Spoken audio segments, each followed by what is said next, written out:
একটা সময় ছিল যখন ইরানকে দেখে সবাই বলতো ওরা পারবে না।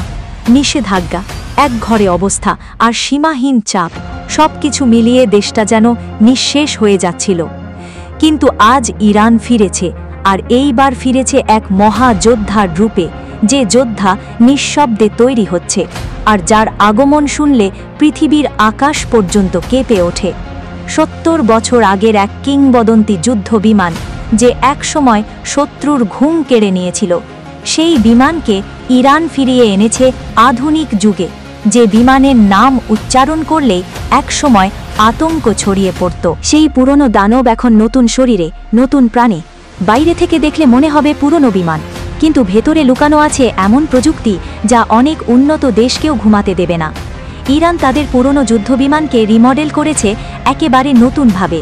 এতে বসানো হয়েছে radar system, electronic warfare technology, আর সেই সঙ্গে এমন টার্গেটিং সিস্টেম যা একসাথে ৯টা লক্ষ্যবস্তু ধরতে পারে। এই বিমান এখন কেবল যুদ্ধ করে না, এটা প্রতিরোধ করে, শত্রুর সিগন্যাল বন্ধ করে দেয়, স্যাটেলাইটের চোখ অন্ধ করে দেয়। ইরান জানাচ্ছে, আমরা আর পেছনে নেই, আমাদের আকাশে যে ঢুকবে সে ফিরে যাবে না। এই পুরো অপারেশনের পেছনে এক অদৃশ্য হাত রয়েছে, রাশিয়া।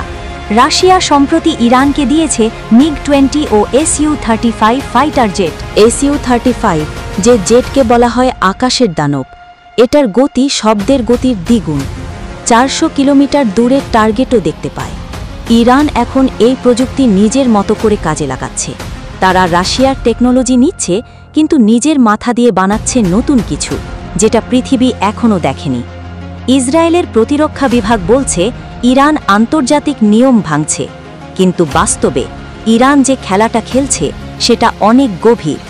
বিশ্লেষকরা বলছেন রাশিয়া ইরানকে ব্যবহার করছে এক দাবার ঘুঁটির মতো, যেখানে ইরান জিতলে রাশিয়া লাভবান, আর ইরান হারলেও মধ্যপ্রাচ্যে বিশৃঙ্খলা তৈরি হবে। এমনি এক গেম যেখানে প্রতিটি চাল অন্ধকারে খেলা হয়। এই পুরনো বিমান উড়ানোটা শুধু একটি মহড়া নয়, এটা এক ঘোষণাপত্র। ইরান জানাতে চায়, আমরা আর কেবল প্রতিরক্ষা করব না, আমরাই এবার নিয়ন্ত্রণ নেব। তাদের মিসাইল প্রোগ্রাম এখন আপগ্রেড হচ্ছে, ড্রোন বাহিনী দ্বিগুণ শক্তিশালী, আর স্যাটেলাইট যোগাযোগ এত নিখুঁত যে যে কোনো দেশকে তারা সেকেন্ডের মধ্যে শনাক্ত করতে পারে। আমেরিকা আর ইসরায়েল এখন চুপচাপ পর্যবেক্ষণ করছে। তারা জানে ইরান যদি এই গতি ধরে রাখে, তাহলে মধ্যপ্রাচ্যের শক্তির ভারসাম্য ভেঙে পড়বে। প্রশ্ন এখন একটাই, ইরান কি কেবল আত্মরক্ষার পথে, নাকি তারা সত্যিই প্রস্তুত একটা নতুন যুদ্ধের জন্য? আর যদি সেই যুদ্ধ শুরু হয়, তাহলে সেটা হবে আগুন, ধোঁয়া আর বিদ্যুতের সংঘর্ষ। ইরান একটাই বার্তা দিয়েছে, যে আমাদের দিকে তাকাবে, আমরা তার চোখেই ভয় ঢেলে দেব। পুরনো বিমান, নতুন টেকনোলজি, এই দুইয়ের মিশ্রণে তারা তৈরি করছে এক নতুন যুগ। এটা আর কেবল যুদ্ধ নয়, এটা হলো শক্তির ঘোষণা, স্বাধীনতার প্রতিধ্বনি। ইরান যেন আবার বলছে, আমরা কখনো নত হব না। তুমি কি ভাবো, ইরান কি সত্যি নতুন যুদ্ধের দিকে এগোচ্ছে, নাকি এটা শুধু ক্ষমতার খেলা? তোমার মতামত জানাও কমেন্টে, আর সাবস্ক্রাইব করো RSMJ ডেইলি নিউজ, যেখানে খবর নয়, গল্প নয়, বরং বাস্তবের মধ্যে লুকিয়ে থাকা সত্য তুলে ধরি। RSMJ ডেইলি নিউজ, যেখানে প্রতিটি সংবাদ এক নতুন রহস্য।